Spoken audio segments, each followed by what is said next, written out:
हस्तिनापुर से दूर एक सुंदर और पवित्र प्रदेश था चेदी राज्य। वहां के राजा थे उपरिचर वसु, एक धर्मात्मा, पराक्रमी और सत्यप्रिय शासक। अपने राज्य में न्याय और मर्यादा का पालन करते थे, किंतु वे केवल भौतिक सुखों में नहीं बल्कि आध्यात्मिक साधना में भी रमे रहते थे। राजा अपरिचर वसु के हृदय में सदा यह प्रश्न उठता रहता था, क्या मनुष्य केवल कर्म से महान होता है या ईश्वर की कृपा से? उनकी यह जिज्ञासा उन्हें तपस्वियों के समीप खींच लाई। अनेक ऋषियों से उन्होंने ज्ञान प्राप्त किया और एक दिन उन्हें देवताओं से वर मिला। वायु देव की कृपा से उन्हें आकाश मार्ग में विचरण करने की शक्ति प्राप्त हुई। अद्रिका का शाप। इसी समय एक सुंदर अप्सरा थी अद्रिका। वह गंधर्वलोक की थी और अत्यंत रूपवती, किंतु एक दिन उसने एक मुनि का अपमान कर दिया। क्रोधित मुनि ने शाप दिया, हे अद्रिका, तू अब जल में मछली का रूप धारण करेगी। अद्रिका ने करुणा की याचना की। मुनि ने कहा, जब तेरे गर्भ से एक महान बालक और एक कन्या जन्म लेंगे तभी तेरा शाप समाप्त होगा। इस प्रकार अद्रिका मछली बनकर नदी में जा बसी। वह मछली यमुना और सरस्वती के संगम में निवास करने लगी। राजा उपरिचर वसु का रहस्यपूर्ण वरदान। एक दिन राजा उपरिचर वसु वन में शिकार खेलने गए। जंगल की शोभा, पक्षियों का कलरव और नदी की धारा ने उनका मन प्रसन्न कर दिया। उसी दिन उनके मन में अपनी प्रेयसी गिरिका की स्मृति जाग उठी। उन्होंने आकाश की ओर देखा और सोचा, काश इस क्षण में गिरिका के पास होता। उनकी कामना इतनी प्रबल थी कि उनका वीर्य निकल पड़ा। राजा ने धर्मपूर्वक सोचा, यह वीर्य व्यर्थ न जाए, इसमें एक महान आत्मा का जन्म संभावित है। उन्होंने इसे एक पत्ते में बांधा और अपने विश्वसनीय बाज को आदेश दिया, इसे मेरी रानी गिरिका के पास पहुंचा दो। बाज उस पवित्र वस्तु को लेकर उड़ गया, लेकिन भाग्य को कुछ और ही मंजूर था।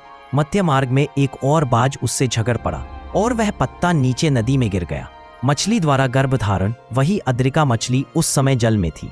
उसने वह पत्ता निगल लिया। कुछ महीनों बाद मछुआरों ने एक असामान्य मछली पकड़ी जो बहुत भारी थी। जब उसे काटा गया तो सब आश्चर्यचकित रह गए। उस मछली के भीतर 2 शिशु थे, एक बालक और एक बालिका। मछुआरे घबरा गए और राजा उपरिचर वसु को बुलाया। राजा ने जब यह अद्भुत घटना सुनी तो उनके मन में देवताओं की लीला का भाव आया। उन्होंने कहा, यह बालक तो मेरे समान है, यह मेरा पुत्र होगा। उन्होंने बालक को अपने संरक्षण में ले लिया, लेकिन वह बालिका जिसकी त्वचा से मछली की गंध आ रही थी, उसे उन्होंने मछुआरे के पास छोड़ दिया। राजा ने कहा, इसे पालना, यह किसी दिन महान कार्य के लिए जन्मी है। मत्स्यगंधा का बचपन। उस बालिका का नाम रखा गया मत्स्यगंधा, जिसके शरीर से मछली की गंध आती थी। मछुआरे का नाम था दशराज। वह सरल, ईमानदार और मेहनती व्यक्ति था। उसने उस बालिका को अपनी पुत्री की तरह पाला। समय बीतता गया। मत्स्यगंधा बड़ी हुई। उसकी आंखें कमल जैसी थीं, पर उसके शरीर से आने वाली गंध के कारण कोई भी उसे पास नहीं आता था। वह अत्यंत विनम्र, परिश्रमी और शांत स्वभाव की थी। पिता की सहायता करने के लिए वह नाव चलाती, यात्रियों को पार लगाती। नदी की पुत्री। एक दिन नदी में नाव चलाते हुए वह सोचने लगी, लोग मेरी गंध से दूर भागते हैं, शायद मेरा जन्म ही किसी उद्देश्य के लिए हुआ है, पर वह क्या है यह मैं नहीं जानती। उसका मन निराश तो था, पर भीतर कोई शक्ति उसे हमेशा प्रेरित करती रहती थी, जैसे जल स्वयं उससे कह रहा हो, एक दिन तू इस नदी से भी महान होगी मत्स्यगंधा। वह नदी की लहरों से बातें करती, हवा से सवाल करती और चांदनी रातों में अकेले नाव में बैठकर गुनगुनाती, हे प्रभु, मुझे भी एक कारण दे कि मैं क्यों जन्मी हूँ। भाग्य की छाया। एक बार चेदी राज्य में भयंकर तूफान आया। नदियां उफान पर थीं। मत्स्यगंधा अकेले नाव लेकर किनारे किनारे घूम रही थी ताकि किसी फंसे व्यक्ति को बचा सके। तभी उसे दूर एक मुनि दिखाई दी, जिनके चारों ओर तेज की आभा थी। वह थे महर्षि पराशर। उसी क्षण उसके जीवन का मार्ग बदलने वाला था। चेदी राज्य की वह शांत सुबह थी। नदी का जल धूप में सोने जैसा चमक रहा था। मत्स्यगंधा अपनी छोटी नाव को किनारे पर बांध रही थी। चारों ओर हरियाली और मंद हवा थी, पर उसके मन में एक अजीब बेचैनी थी, मानो कोई बड़ा परिवर्तन आने वाला हो। अचानक उसने देखा, दूर से एक दिव्य तेजस्वी पुरुष उसकी ओर आते हुए दिखाई दी। उनकी आंखों में गंभीरता थी, मुख पर तेज और शरीर पर तपस्या की आभा। उनके वस्त्र साधारण थे, पर उनकी उपस्थिति से वातावरण में पवित्रता फैल गई। वह थे महर्षि पराशर। ऋषि का आगमन। पराशर ऋषि गंगा यमुना संगम की ओर जा रहे थे। उन्हें वहां यज्ञ में सम्मिलित होना था। उन्होंने मत्स्यगंधा से कहा, पुत्री, क्या तुम मुझे इस नदी के पार पहुंचा सकती हो? मत्स्यगंधा ने सिर झुकाकर उत्तर दिया, प्रभु, यह मेरा सौभाग्य होगा, कृपा कर पधारिए। ऋषि नाव में बैठे और मत्स्यगंधा ने नाव के पाल उठाए। नदी की लहरें शांत थीं, पर हवा में एक अजीब सुगंध घुली थी, शायद ऋषि की उपस्थिति का प्रभाव। नदी के बीच संवाद। नाव धीरे धीरे बह रही थी। ऋषि ने पूछा, पुत्री, तुम्हारा नाम क्या है? मत्स्यगंधा बोली, स्वामी, लोग मुझे मत्स्यगंधा कहते हैं क्योंकि मेरे शरीर से मछली की गंध आती है। पराशर मुस्कुराए, गंध शरीर की पहचान नहीं, आत्मा की नहीं, तुम्हारे भीतर एक दिव्य तेज है जो इस नदी से भी पवित्र है। मत्स्यगंधा कुछ समझ न पाई। उसके हृदय में वर्षों से जो हीनता थी वह जैसे किसी ने सहला दी हो। उसने पहली बार महसूस किया कि कोई उसे तुच्छ नहीं समझ रहा बल्कि सम्मान दे रहा है। दिव्य प्रस्ताव। थोड़ी देर बाद जब नाव नदी के मध्य भाग में पहुंची तो पराशर ऋषि बोले, मत्स्यगंधे, तुम केवल इस लोक के लिए नहीं जन्मी, तुम्हारे गर्भ से एक महान आत्मा अवतरित होगी जो युगों तक वेदों और ज्ञान का प्रकाश फैलाएगी। मत्स्यगंधा चौंक उठी। प्रभु, आप क्या कह रहे हैं? मैं तो एक मछुआरे की कन्या हूं, मेरा भाग्य इतना ऊंचा कैसे हो सकता है? पराशर ने गंभीर स्वर में कहा, भाग्य कर्म से बनता है और तुम्हारा कर्म ईश्वर ने चुना है। मत्स्यगंधा हिचकिचाई, किंतु प्रभु, यदि मैं आपकी बात स्वीकृत करूं तो मेरा नाम, मेरी मर्यादा। ऋषि ने मुस्कुराकर कहा, तुम्हारी मर्यादा अक्षुण्ण रहेगी, यह सब गुप्त रूप में होगा और मैं तुम्हें 3 वरदान दूंगा। 3 वरदान। पराशर ने हाथ उठाए और 3 वरदान दिए। पहला वरदान, तुम्हारे शरीर से अब कभी मछली की गंध नहीं आएगी बल्कि एक दिव्य सुगंध फैलेगी जो योजन भर दूर तक महकती रहेगी। उस क्षण हवा में फूलों की गंध फैल गई। मत्स्यगंधा का शरीर जैसे कुमुदिनी सा सुगंधित हो उठा। वह अब सुगंधा बन चुकी थी। दूसरा वरदान, तुम्हारा कौमार्य अटूट रहेगा, कोई तुम्हें अपवित्र नहीं कह सकेगा। उसका चेहरा तेजस्वी हो उठा। वह नारीत्व की मर्यादा की साक्षात प्रतिमूर्ति बन गई। तीसरा वरदान, तुम्हारे गर्भ से एक महान ऋषि उत्पन्न होगा जो वेदों को पुनः जगाएगा और युगों तक ज्ञान का प्रकाश फैलाएगा। वेद व्यास का जन्म। क्षण भर में आकाश से प्रकाश की धारा उतरी। नदी के तट पर एक दिव्य बालक प्रकट हुआ, गहरे वर्ण वाला, गंभीर मुख और नेत्रों में अद्भुत तेज। पराशर बोले, ये तुम्हारा पुत्र है, कृष्ण द्वैपायन, जो आगे चलकर वेदव्यास नाम से विख्यात होगा। वह महाभारत का रचयिता बनेगा। मत्स्यगंधा की आंखों से आंसू बहने लगे। प्रभु, क्या यह सच है कि यह बालक इतना महान होगा? पराशर ने कहा, हाँ, वह मेरे समान तपस्वी होगा और तुझे संसार में मातृत्व की महिमा बढ़ेगी। फिर उन्होंने बालक को नदी के द्वीप पर छोड़ दिया और कहा, यह यहीं तप करेगा, समय आने पर यह स्वयं तुझसे मिलने आएगा। क्षण भर में पराशर ऋषि अदृश्य हो गए। सुगंधा का रूपांतरण। नदी के तट पर मत्स्यगंधा अकेली रह गई, पर अब वह पहले जैसी नहीं थी। उसके शरीर से ऐसी सुगंध फैल रही थी कि आसपास के फूल भी उसकी महक से मुरझा जाते और फिर खिल उठते। लोग अब उसे योजन गंधा कहने लगे, अर्थात वह स्त्री जिसकी सुगंध योजन भर दूर तक पहुंचती है। वह अपने पिता दशराज के पास लौटी। जब दशराज ने देखा कि उसकी पुत्री के शरीर से अब दिव्य सुगंध आ रही है तो वह आश्चर्यचकित रह गया। मत्स्यगंधा ने कुछ नहीं बताया, केवल इतना कहा, पिता, अब मेरा जीवन बदल गया है, शायद किसी बड़ी लीला के लिए। दशराज मुस्कुराए और बोले, बेटी, तू आज भी मेरे लिए वही सरल मछुआरी है, चाहे तेरा भाग्य कितना भी ऊंचा क्यों न हो। शांत रात की प्रतिज्ञा।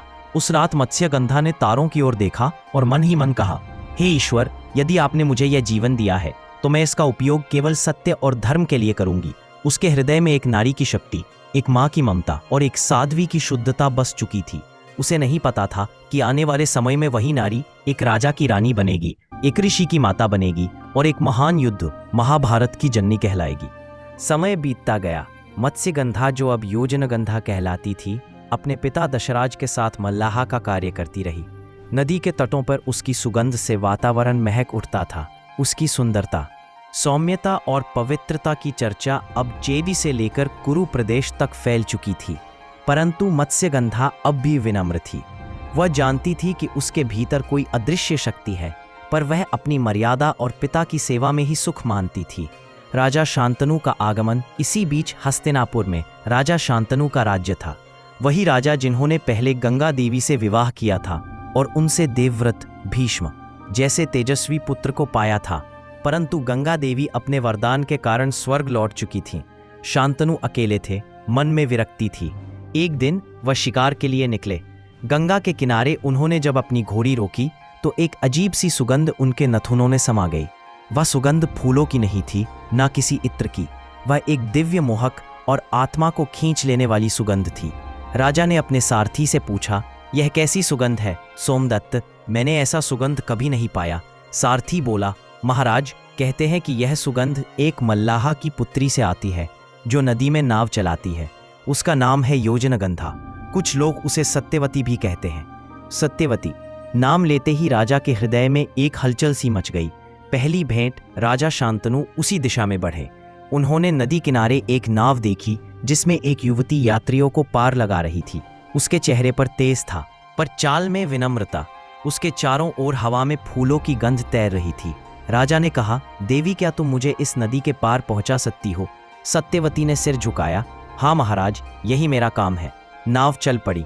नदी के जल में सूर्य की किरणें झिलमिला रही थीं। शांतनु ने उसकी ओर देखा। उसके चेहरे की शांति और आंखों की गहराई ने उन्हें मंत्रमुग्ध कर दिया। नाव पार होते ही उन्होंने पूछा, देवी, तुम्हारा नाम क्या है? लोग मुझे सत्यवती कहते हैं। राजा ने मन ही मन कहा, सत्यवती, सचमुच यह नाम तुम्हारे लिए ही बना है। राजा का प्रेम राजमहल लौटने के बाद भी शांतनु का मन उसी नाव वाली कन्या में अटक गया। उनका ध्यान भोजन, दरबार, यहाँ तक कि शिकार तक में नहीं लगता था। उनका हृदय बार बार वही सुगंध, वही मुस्कान, वही मधुर वाणी याद करता। अंततः उन्होंने निश्चय किया कि वह सत्यवती के पिता से उसके विवाह की बात करेंगे। दशराज की शर्त राजा स्वयं मल्लाहा दशराज के घर पहुंचे।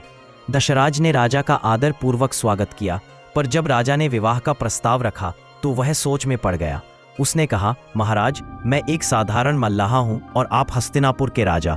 यह विवाह सामाजिक मर्यादा के विरुद्ध है। यदि लोग इसे स्वीकार न करें तो? राजा बोले, मैं राजधर्म निभाऊंगा। मैं सत्यवती को अपनी रानी बनाऊंगा, उसे पूरा सम्मान मिलेगा। तब दशराज ने धीमे स्वर में कहा, महाराज, मेरी एक ही शर्त है। यदि सत्यवती से जन्मा पुत्र आपका उत्तराधिकारी बनेगा तो ही मैं यह विवाह स्वीकार करूंगा। यह सुनते ही शांतनु मौन रह गए। उन्हें पता था कि उनका पुत्र देवव्रत भीष्म पहले ही युवराज है और वह अत्यंत धर्मनिष्ठ है। वे उसे अपमानित नहीं कर सकते थे। शांतनु भारी मन से लौट आए। राजा का विषाद महल लौटकर शांतनु मौन रहने लगे। ना भोजन, ना निद्रा, मौन उदासी। देवव्रत ने यह देखकर कारण पूछा, पर पिता ने कुछ न बताया। देवव्रत ने अपने गुरु राजर्षि सत्यक से पता लगाया कि राजा का मन किस कारण दुखी है। गुरु ने कहा, राजा का हृदय उस मल्लाहा कन्या सत्यवती पर मोहित है, परंतु उसके पिता ने विवाह के लिए ऐसी शर्त रखी है जो राजा को अस्वीकार्य है। भीष्म की प्रतिज्ञा। देवव्रत ने निश्चय किया कि वह पिता का सुख वापस लाएगा। वह अकेले मल्लाहा दशराज के पास पहुंचा और बोला, पिताजी, आपकी बेटी सत्यवती के साथ हमारे राजा का विवाह कराइए।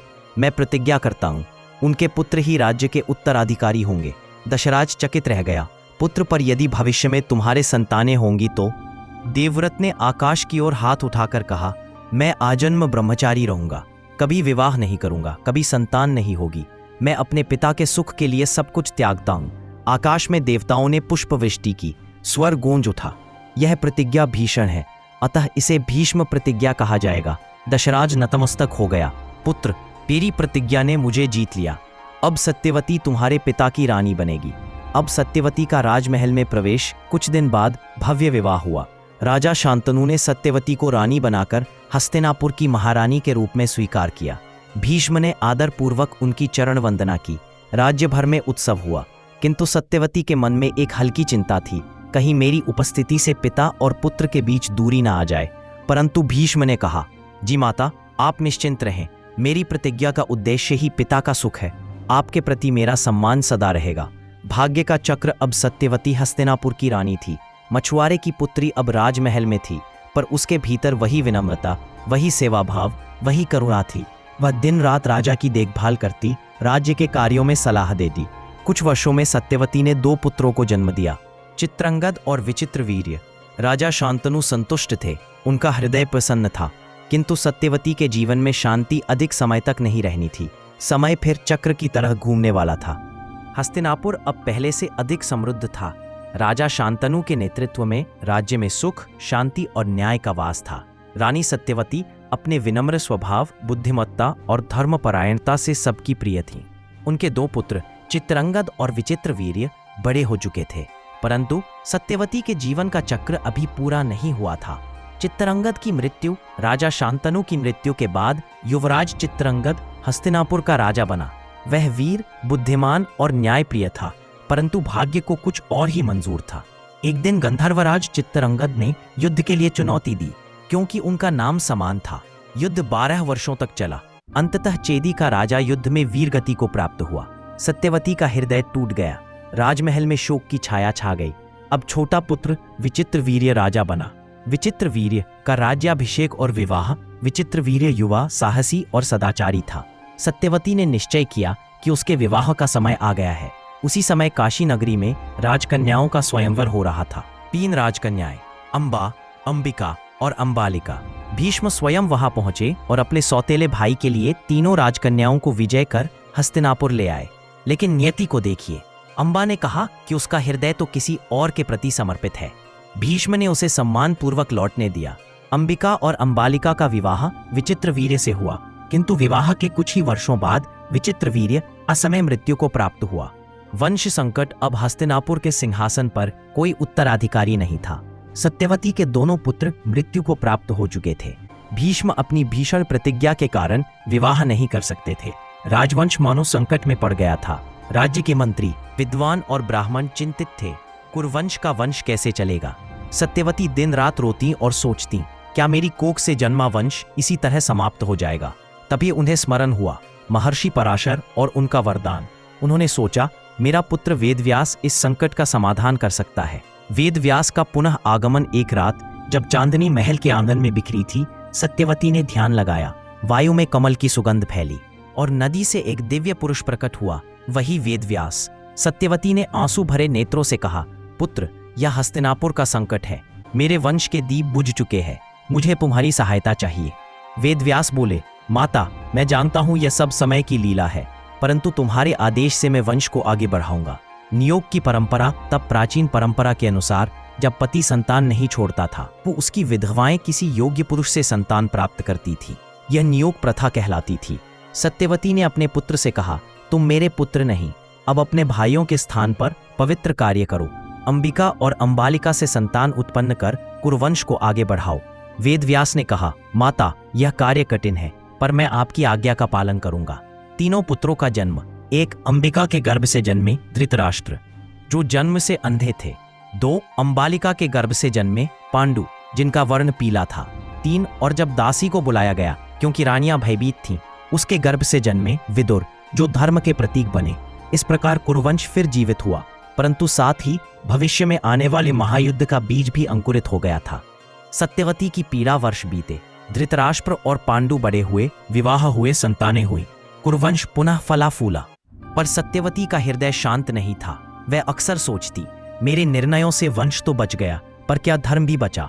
उनकी आत्मा में एक द्वंद्व था, क्योंकि वे जानती थीं कि भीष्म की प्रतिज्ञा, उनके पुत्रों की मृत्यु और नियोग का परिणाम सब एक दिन महाभारत युद्ध का कारण बनेंगे।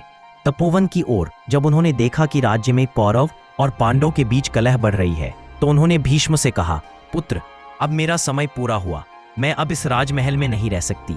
मैं तपोवन जाऊंगी और ईश्वर में लीन हो जाऊंगी। भीष्म ने माता के चरण छुए। माता, आपने जो भी किया वह धर्म के लिए किया। आपका नाम सदा सम्मान से लिया जाएगा। सत्यवती ने हस्तिनापुर की ओर अंतिम बार देखा। उनकी आंखों में न आंसू थे न पछतावा, केवल एक शांत स्वीकृति थी। वे गंगा तट पर चली गईं, जहां उन्होंने ध्यान लगाया और अंततः ईश्वर में विलीन हो गईं। कथा का सार, जिस नारी से एक ऋषि का जन्म हुआ, उसी से एक वंश चला और उसी वंश से निकला एक महायुद्ध, महाभारत। मत्स्यगंधा से सुगंधा बनी नारी, वही सत्यवती इतिहास की सबसे विलक्षण जननी बनी। का समापन संदेश, सत्यवती केवल एक पात्र नहीं, बल्कि नारी शक्ति, भाग्य और कर्मफल की मूर्ति है। उनके माध्यम से ईश्वर ने यह दिखाया, एक मल्लाह की पुत्री भी इतिहास की दिशा बदल सकती है, यदि उसमें सत्य, त्याग और करुणा हो।